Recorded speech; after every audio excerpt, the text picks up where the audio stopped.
നമസ്കാരം. കേരള രാഷ്ട്രീയത്തിൽ എന്തും സംഭവിക്കാം എന്ന തരത്തിലേക്കാണ് കാര്യങ്ങൾ എത്തി നിൽക്കുന്നത്.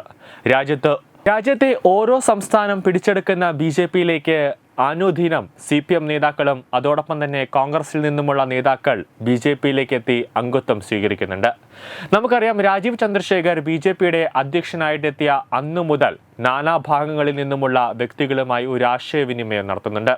കേരളത്തിൽ താമര വിരിയിക്കും എന്ന മോദിയുടെ ഒരു ശബ്ദമായിരുന്നു.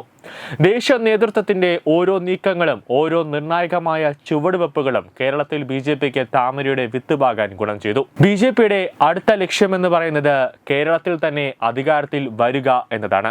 അതാണ് BJPയുടെ പ്രധാന അജണ്ട. രാജീവ് ചന്ദ്രശേഖർ BJPയുടെ സംസ്ഥാന അധ്യക്ഷനായി എത്തിയതോടെ BJPയുടെ കേരളത്തിലെ പ്രവർത്തനം കൂടുതൽ കാര്യക്ഷമമാവുകയാണ്. BJPയിലേക്ക് വരുന്ന ആളുകളുടെ എണ്ണം കൂടിയിട്ടുണ്ട്. സിനിമാ മേഖലയിൽ നിന്നും പുതിയ ഒരാൾ കൂടി BJPയിലേക്ക് എത്തുകയാണ്. കേന്ദ്രമന്ത്രി സുരേഷ് ഗോപിയുടെ അടുത്ത സുഹൃത്തും ആനപ്രേമിയും കുടുംബ പ്രേക്ഷകരുടെ പ്രിയ താരവുമായ ജയറാമാണ് BJPയിലേക്ക് എത്തുന്നത്. BJPയുടെ അടുത്ത വൃത്തങ്ങളാണ് ഇക്കാര്യം വ്യക്തമാക്കിയിരിക്കുന്നത്. കൂടാതെ രാജീവ് ചന്ദ്രശേഖരുമായി അടുത്ത വൃത്തങ്ങൾ, രാജീവ് ചന്ദ്രശേഖരന്റെ മനസാക്ഷിപ്പ് സൂക്ഷിപ്പുകാർ ഉൾപ്പെടെ BJPയിലുണ്ട്. അവർ തന്നെയാണ് ഈ കാര്യം അനൗദ്യോഗികമായി ഇപ്പോൾ പുറത്തേക്ക് വിട്ടിരിക്കുന്നത്.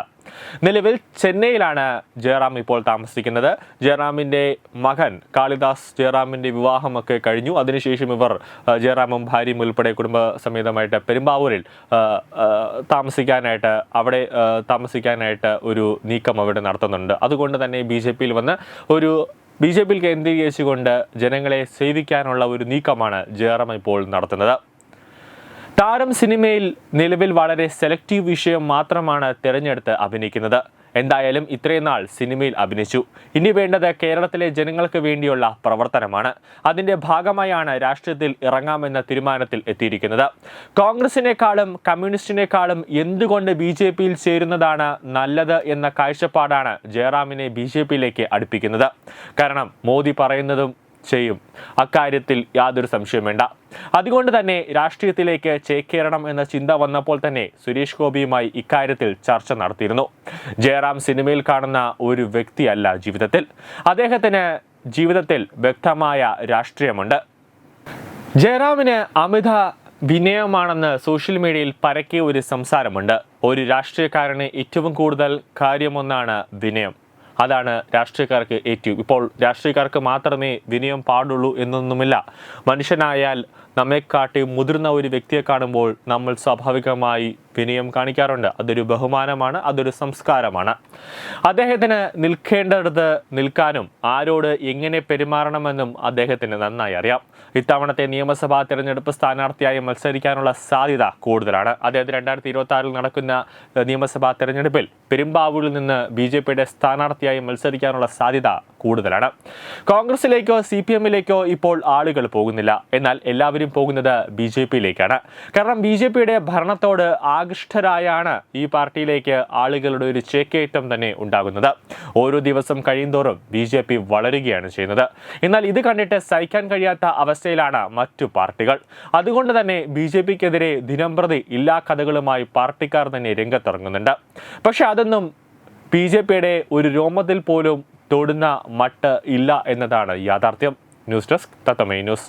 Partner Edubix online executive education, focus physiotherapy centre Pattom, Unnat engineering Gujarat, തീർത്ഥയാത്ര.com, iron build Gujarat, PRS hospital Killipalam Thiruvananthapuram.